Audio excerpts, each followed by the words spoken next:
Bom dia, graça, paz e bem da parte do Senhor Jesus Cristo a todos e todas. Mais um encontro especial, mais um encontro que nós estamos sedentos por transformação, por graça, por amor, por acolhimento e por vivenciar a manifestação de Deus no meio de nós. Quero convidar você que nos acompanha pelas redes, seja no YouTube ou Spotify, você é muito bem-vindo e bem-vinda. Que você possa estar com seu coração aberto, assim como nós estamos, debruçados a compreender a voz de Deus, aprender com Ele e fazer com que esses aprendizados sejam um reflexo real em nosso cotidiano. Por isso, também leve essa mensagem para os seus amigos, para os seus familiares, compartilhe, porque nós temos um sonho de não ser uma comunidade fechada no seu propósito, mas fazer com que esse movimento se expanda em todos aos nossos redor, né? A todos ao nosso redor. Então, estou feliz de estar aqui, feliz de poder contribuir, feliz por poder ver cada um de vocês.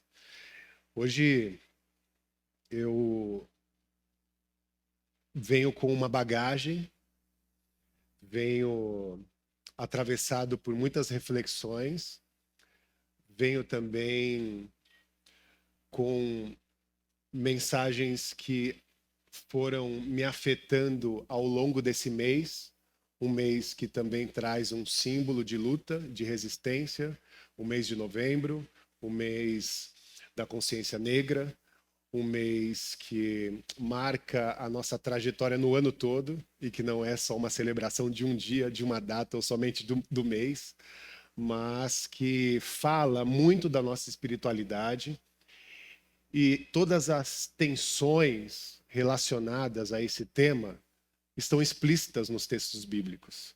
E é muito importante a gente se debruçar, compreender o que a Bíblia Sagrada nos responde sobre estas tais coisas. E qual é o chamado para essa responsabilidade e como isso impacta todas as identidades. Como isso é importante para nós enquanto igreja que seja feito. Então, louvo ao Senhor e quero compartilhar com vocês o texto de Êxodo, capítulo 3. Se você quiser me acompanhar, Êxodo 3, eu vou ler 2 versículos, que é o 7 e o 8. O livro de Êxodo, no capítulo 3, no versículo 7, disse o Senhor: de fato tenho visto a opressão sobre o meu povo, no Egito, e também tenho escutado o seu clamor por causa dos seus feitores, e sei quanto eles têm sofrido. No versículo 8, só a parte A. E por isso desci para livrá-lo. Até aí, oremos. Consagre o seu coração e mente ao Senhor. Querido Deus, nós te louvamos e agradecemos por tudo que fizeste aqui nessa manhã. Obrigado pelas canções, pelos louvores, pela adoração. Obrigado, Senhor, pelos testemunhos que marcaram, Senhor, trajetórias, marcaram existências, vidas. Obrigado, Senhor, por nos colocar no caminho do compromisso, da responsabilidade do cuidado, do amor, do afeto e da esperança, Senhor, de um futuro melhor. De um futuro de paz, bem, justiça, graça, amor e resgate, Senhor, da nossa dignidade. Nós te louvamos e pedimos que o Senhor continue falando conosco através da sua mensagem. Usa as nossas vidas no ouvir e no falar, que nós possamos sair diferente de como entramos, ressignificados pelo teu poder, pela tua graça, pelo teu amor. Estamos aqui com ouvidos atentos, em nome de Jesus. Amém. Amém. Amém. Hoje eu queria começar com uma imagem de impacto. Queria começar com um exercício de imaginação. Um exercício em que você vai criar na sua memória, no seu olhar, a maneira como Deus se apresenta para o seu povo, especialmente nesse texto de Êxodo. Essa imagem de impacto, ela não é um templo ela não é uma, ela não é um altar, um grande altar. Essa imagem não é também um grande palácio. A imagem de grande impacto que o sagrado nos apresenta é uma sarça, é um arbusto, uma pequena árvore. Uma árvore de grande resistência, porque ela está no deserto. A imagem é de uma árvore viva que está no deserto, em terra árida, em terra ressecada e mais, impactada por uma chama, um fogo que arde. Essa árvore, escondida no deserto, de repente é percebida em chamas, pegando fogo. Mas algo extraordinário é também percebido, que aquele fogo não consome aquela sarça. Aquele fogo não consome aquela pequena árvore, mantendo-a em vida. Essa é a imagem de Deus para o seu povo. Deus nunca se apresentou num grande templo, num grande palácio. Nunca se apresentou para o seu povo usando estruturas extraordinárias. O mais extraordinário que Deus pôde fazer na sua presença foi se apresentar diante do seu povo como uma pequena árvore no deserto pegando fogo. E esse fogo que não destrói é o fogo que ilumina. Esse fogo que não destrói é um fogo pelo qual Deus fala, a maneira como também Deus fala. Um fogo que não consome, mas é um fogo que ilumina corações, olhares, percepções, a partir da forma como ele se comunica, da forma que ele fala. Essa sarça, de fato, é a metáfora do lugar de onde Deus escolheu para se comunicar com o seu povo. A sarça é essa metáfora. Não é no topo da pirâmide, mas é na base da pirâmide. No local da aflição, no local também da resistência. Deus, hoje, é essa sarça que nos lembra que Deus continua falando por meio da dor do seu povo, falando em intermédio da dor, do sofrimento do seu povo e se assemelhando a essa dor e a esse sofrimento a partir dessa metáfora da sarça. Quando nós observamos a sarça, nós podemos simbolicamente perceber que nada mais é que são as favelas, as periferias, as mães enlutadas, as famílias que estão saindo diante dos desafios da vida por uma luta de sobrevivência. Não é sobreviver, mas é de sobreviver, de resistir, de continuar. Uma trajetória de luta e uma trajetória também que confronta todas as violências ou qualquer tipo de violência. A sarça que Deus acende na história diante de Moisés e diante do seu povo, a sarça que Deus acende na história diante de nós é a sarça que é o símbolo de fato da nossa resistência. Quando Deus se apresenta para o seu povo, que queima na pressão, quando Deus se apresenta para o seu povo, que está queimando sobre as garras da opressão, do cotidiano, da vida dura, das dificuldades que nos atravessam ao cotidiano, esse Deus que se apresenta dessa forma, num estado também de pressão, é também aquele Deus que enxerga no seu povo um povo que pode resistir, que não vai ser consumido. É um Deus que enxerga no seu povo um povo ferido, mas não será destruído. É um Deus que enxerga no seu povo um povo de fato cansado, mas não vencido. Compreende?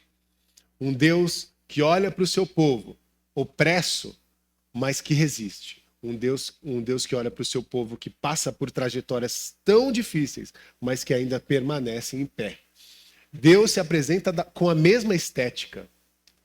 Eu sou como vocês, uma árvore frágil, atravessada por um fogo que consome e que tem poder de consumir, mas eu resisto.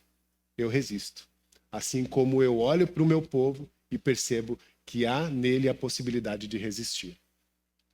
Essa ligação do sagrado com o seu povo é extraordinária, porque nos gera a identificação. Seria muito difícil eu compreender Deus nas catedrais. Seria muito difícil compreender Deus, especialmente numa catedral que eu visitei em Coimbra, toda cravejada de ouro. Seria muito difícil eu discernir Deus diante de tanto sofrimento e tanta miséria no meio do nosso povo e de tanta dificuldade que nós temos de conquistar pequenas coisas, estar diante de uma catedral banhada a ouro. E é dessa forma que Deus se apresenta, não nas catedrais, mas como, usando uma expressão voltada aos atravessamentos da negritude, uma sarça negra. Uma sarça que pode ser identificada na luta do povo negro, especialmente no nosso território. Uma luta que é trajada no cotidiano do Brasil, ou dos Brasis, né, que existem dentro da nossa terra, e uma luta também cravada também na história, né? Deus se apresenta e chama toda a sociedade a tirar as sandálias dos pés e compreender que esse povo e que essa luta é sagrada. Não é uma conversa só para negros e entre negros. É uma conversa de compreensão de quem somos, de como estamos e que nós precisamos. E de mobilização para que todos e todas presentes se encorajem a tirar as sandálias dos pés e observar esse sagrado de perto. No meio desse sagrado existem corpos, vidas, pessoas, existências, na sua plural e diversidade perspectiva. E Deus se manifesta no meio delas. O primeiro ponto que eu queria deixar como observação é que Deus desce ao chão da história. Deus se estabelece no movimento da nossa vida comum ou da nossa relação com o cotidiano. Porque o que Moisés estava fazendo era caminhando no deserto. E ele estava cuidando das ovelhas, porque era o trabalho dele. Ele era um pastor, ele estava fazendo o seu exercício cotidiano. De repente, ele fita os olhos no horizonte e o que ele vê? Deserto. E no deserto tem rocha, tem areia, né? Tem montes e tem a sarça, que é comum no deserto. Inclusive, a sarça é um tipo de árvore que resiste à sequidão. É uma sarça e uma árvore um pouco espinhosa, né? Que parece ressecada, mas mostra algumas folhagens verdinhas. Moisés olha e vê esse cenário comum. O que ele também observa é que em uma das sarças estava pegando fogo. Mas isso não surpreende Moisés, porque é normal também que a sarça pegue fogo, porque o deserto vive sob sol escaldante e uma árvore seca sobre a combustão solar, ela pode ser provocada com fogo, com chamas. Então era muito natural também que Moisés já tinha visto esse cenário de uma árvore ou de uma sarça ardendo em chamas. O que não foi natural é que ele observou que aquela árvore não estava se consumindo. E agora estava apresentando para ele algo que era fora do ordinário.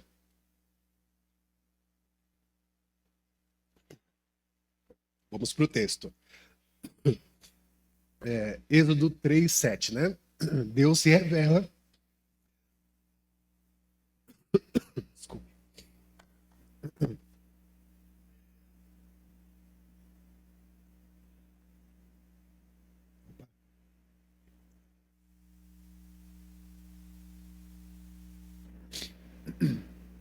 E Deus se revela com um verbo de compromisso. Porque no versículo 7 diz assim: de fato, tenho visto a opressão sobre o meu povo no Egito. E também tenho escutado o seu clamor por causa dos seus feitores. E sei o quanto eles sofrem. E por isso, decidi livrá-los. A verdade na nossa fé nasce nesse lugar. Num Deus que vê, num Deus que ouve e num Deus que desce. Estas são as expressões de Deus quando ele fala com Moisés. De fato, eu tenho visto a opressão. Tenho escutado o clamor. E no versículo 8 ele diz: eu decidi descer para livrá-los. Esse é um movimento sagrado de Deus. Um Deus que se mostra comprometido com o povo que sofre. Um Deus que mostra que a verdade ou a verdadeira manifestação da nossa fé nasce aqui, num Deus que vê, num Deus que ouve, num Deus que desce e vem em direção ao nosso encontro. Em termos práticos, Deus não é neutro. Vigia os ricos, mas ama os que vêm dos guetos. Deus não é neutro. Deus não é um Deus distante. Deus não é um Deus indiferente. Deus não é um Deus que está indiferente à opressão ou é um Deus que tolera qualquer tipo de injustiça. Ele não tem ele não se debruça a esse tipo de exercício. Muito pelo contrário. Ele é um Deus que se incomoda com a injustiça. Um Deus que se incomoda com o sofrimento. Um Deus que se incomoda com a dor do ser humano. Deus não é um Deus distante. Deus não é um Deus indiferente. Deus não está indiferente às injustiças. Com a dor e sofrimento do povo. E aí tem uma teóloga, Cannon, que ela diz assim: a verdade do povo oprimido precisa ser acreditada, ouvida e levada a sério. Quando nós negamos as experiências de quem está na base da sociedade, quando nós negamos as experiências, nós estamos negando também o lugar que Deus resolveu atuar. Quando nós negamos o território das pessoas que sofrem, vivem, quando nós negamos histórias como foi relatada do David e de tantas outras que foram marcadas, nós estamos negando o lugar onde Deus atua. Obrigado. Quando nós negamos a trajetória de sofrimento de um povo oprimido, nós estamos também negando a trajetória de Deus que está caminhando ao lado desse povo. Você consegue compreender o risco que é ser indiferente à dor e à opressão de qualquer ser humano, de qualquer humanidade? É esse o chamado do Senhor, de perceber que nós não devemos negar o lugar onde Deus atua. Porque a opressão, seja ela racial, social, de gênero, ela é o nosso deserto. E é nesse deserto que Deus caminha ao nosso lado. Não estamos numa jornada de luta solitária, mas nós temos alguém que se colocou com um compromisso de estar ao nosso lado e se nomeou como um Deus conosco, um Deus presente. O segundo ponto em cima desse versículo é o chamado do olhar. Porque se Deus vê, ele se incomoda. E nós também, nós precisamos nos sensibilizar ao mesmo tipo de olhar que Deus tem para os seus amados. Porque se Deus vê e se incomoda, a gente também precisa começar a ver e se incomodar. Se Deus ouve, nós também precisamos ouvir. Se Deus desce ao encontro daqueles que sofrem, que estão oprimidos, nós precisamos também fazer o movimento de Deus, de descer ao encontro daqueles que sofrem, que são opressos. Porque a sarça, meus irmãos, ela está queimando no meio do deserto das nossas cidades. A sarça está queimando no meio do deserto das nossas famílias. A sarça, Senhor, do Senhor está queimando no meio do deserto das nossas relações. E ela queima de fato. Mas a pergunta é: quem tem coragem de chegar perto? Quem tem coragem de tirar as sandálias dos pés e entrar nesse sagrado? E chegar perto dessa sarça que queima em chamas? Essa é a pergunta que nós precisamos construir reações e respostas. O segundo ponto é a sarça que nos chama para essa jornada de libertação. Porque Deus fala com Moisés e diz: eu te envio, né? Moisés capítulo 3, versículo 10. Ele está dizendo: eu te envio. E esse envio que faço é para libertar o meu povo. Sempre que Deus se revela, ele não nos envia para uma espiritualidade vazia. Ele não nos envia para um relacionamento com o sagrado de maneira superficial. Mas ele nos envia para se envolver na realidade. Nós não estamos construindo com Deus uma trajetória espiritual em que nós vamos desenvolver o nosso mantra simbólico para dentro, para restauração somente do nosso ser, mas não. Toda essa restauração ela precisa impactar na realidade, no chão da história, como aquela sarça que estava enraizada naquela terra árida. Assim, e dessa mesma forma, nós precisamos, enquanto comunidade, enquanto igreja, estarmos encarnados nessa realidade, porque Ele sim nos envia para uma transformação. Fé precisa ser uma fé, como foi dita pelo Dr.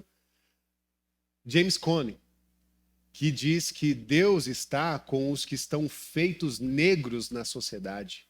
Deus está do lado dos crucificados da história. Isso é importante a gente saber que Deus tem lado, viu? E Deus está do lado dos crucificados na história. Dos crucificados da história. Deus está do lado de quem sofre. Não é apenas uma metáfora religiosa, mas é uma realidade espiritual e política atuante, percebida no nosso cotidiano e revelada em nossas agendas. Enquanto jovens são mortos, enquanto mães estão enlutadas, enquanto mães e famílias lutam por justiça, enquanto meninas são violadas, enquanto meninas são invisibilizadas, silenciadas, enquanto religiões de matrizes que não são ligadas à nossa espiritualidade são demonizadas. Enquanto famílias e existências choram pelos atravessamentos da injustiça, da maldade, das violências, a igreja não pode ser neutra. A igreja não pode construir discursos de neutralidade porque Deus não é neutro. Se tem alguém sofrendo, Deus está chorando. Se tem alguém lutando e orando por justiça, Deus está ouvindo. Se tem alguém gritando por socorro, Deus está descendo e vindo ao encontro para resgatá-los desse lamaçal de justiça. A neutralidade, meus irmãos, é um terreno fértil para qualquer tipo de opressão. Nós não devemos nos debruçar para nenhum tipo de injustiça e opressão, mas nós queremos fazer com que o grito de justiça seja relevante no nome do nosso Senhor e Salvador. Para isso, um ponto importante é que a gente precisa ser revestido de coragem. Coragem para não ser domesticado, principalmente, pelas estruturas. Eu me lembro que no começo da igreja, assim, eu recebia bastante convite para ir para outras igrejas pregar, ministrar. E com o passar do tempo, as minhas ministrações começaram a ficar difíceis para alguns espaços. E eu comecei a compreender isso, que de fato era bem difícil. Porque quando alguém prega contra as estruturas, contra especialmente as estruturas institucionais religiosas, isso fere privilégios, fere poder, fere alguns lugares, né? E eu percebi que eu percebi não, né? Foi de fato os convites diminuíram, né? Agora é raro assim eu receber um convite como eu recebia naquela época. Hoje, de fato, os convites vêm das igrejas e das comunidades parceiras que compartilham a mesma fé, visão, né? E luta, oração. Mas isso é muito especial. Mas eu tenho também feito uma trajetória de construção de diálogo com igrejas que se sentem incomodadas com o discurso e com a pregação que eu tenho produzido. Porque elas precisam de reflexão e provocação. Na história bíblica, os profetas eram levantados exatamente para isso. Ele não era para fazer massagem. O profeta era para, muitas vezes, colocar o dedo na cara e falar assim, ô, presta atenção. Que esse discurso aí que você está levantando é de morte. Que esse discurso aí não tem nada a ver com Deus. Que Deus não está contigo nessa seara não, meu irmão. E é para isso que Deus levanta os profetas. Para trazer arrependimento para as nações, denunciar o pecado do racismo, o pecado da LGBTfobia, o pecado das violências que são praticadas, as violências especialmente de gênero, contra as mulheres. Se a gente não falar sobre isso e não esclarecer que biblicamente isso é pecado e que Deus está do lado daqueles que sofrem, a igreja corre o risco de corroborar com os infernos. E nós que estamos comprometidos com Deus não queremos nos assemelhar com nenhum tipo de inferno, certo? Martin Luther King Jr. Quem conhece? Ele nos deu um alerta. Ele disse: o maior obstáculo do povo, especialmente o povo oprimido, não é o ódio declarado, mas é a falsa moderação daqueles que preferem a ordem ao invés da justiça. A gente não foi chamado para ser moderado, para ficar em cima do muro. A gente foi chamado para tomar decisão, tomar rumo, tomar posição. Nós somos chamados, meus irmãos, porque assim, o Dr. Martin Luther King também teve os púlpitos fechados para ele, tá? Inclusive, ele mesmo diz no seu próprio livro, os púlpitos, as igrejas fecharam espaço para que ele pudesse pregar. E ele disse, eu vou continuar pregando, porque a minha fé não será domesticada. E eu faço coro com a voz do Dr. King. Eu continuarei pregando, porque a minha fé não será domesticada. E esse deve ser o nosso compromisso enquanto igreja. Esse deve ser o nosso compromisso de fé com o Senhor. Porque o Dr. King dizia que o evangelho é justiça. E é nesta justiça que nós estamos ancorados. A sarça nos chama a sermos como Moisés. Não ficarmos parados na beira do caminho, mas fitarmos os nossos olhares ao sagrado que Deus nos apresenta. Deus não quer que nós fiquemos parados achando que Deus vai resolver todas as coisas. Porque sim, Deus vai resolver todas as coisas com você. Não é assim de braço cruzado. Ah, Deus vai fazer. Ah, deixa Deus, né? Deixa Deus, meus amigos. Deixa Deus em você. Deus em nós. Porque o grande projeto de Deus é um Deus conosco. É um Deus com o seu povo. É um Deus que no tempo do deserto está junto. E no tempo da terra prometida também está junto. É um Deus que está na crucificação, mas está no brinde da nova aliança. É um Deus que se manifesta na dor e nas delícias da vida, mas que está conosco, está ao nosso lado, ainda que a gente não perceba, nós não estamos sozinhos. Deus, e graças a Deus, né, não está no topo. Não está nas grandes estruturas, não está no topo da pirâmide, mas está na base da sociedade, na base da realidade, na base de um povo que constrói a sua jornada, a sua vida, com luta e com resistência, brotando dia a dia sobrevivência. Porque, por último, a nossa oração e a produção da comunhão que desenvolvemos com o sagrado nos remete a um reflexo de sobrevivência. Porque tudo é sobre sobreviver. Um Deus que enfrentou a morte, ressuscitou e nos trouxe sobrevida juntamente com Ele. Nós hoje podemos dizer, estamos vivos em Cristo Jesus, o nosso Senhor. Numa vida de qualidade, como nenhuma outra, uma vida de ressurreição no meio de nós. Essa sarça que eu nomeei como sarça negra é a sarça do fogo da resistência. Essa é a sarça que queima, mas não consome, porque ela produz resiliência. É uma sarça que se apresenta como fogo, mas um fogo que ilumina, um fogo que liberta.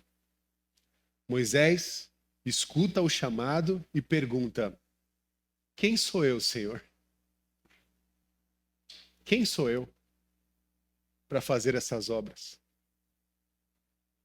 E nós também, muitas vezes, nos sentimos com esse mesmo medo, sabe? Porque Deus nos chama e a gente olha para Deus e fala: Deus, eu não tenho essa habilidade, eu não tenho essa capacidade. Eu não tenho essas atribuições. Como farei? A luta contra a injustiça, meus irmãos, ela é grande. Mas Deus é maior. Deus é maior. A resistência, ela é cansativa, mas Deus é força. A caminhada é longa, mas Deus, meus irmãos, caminha ao nosso lado. Deus caminha com toda a gente.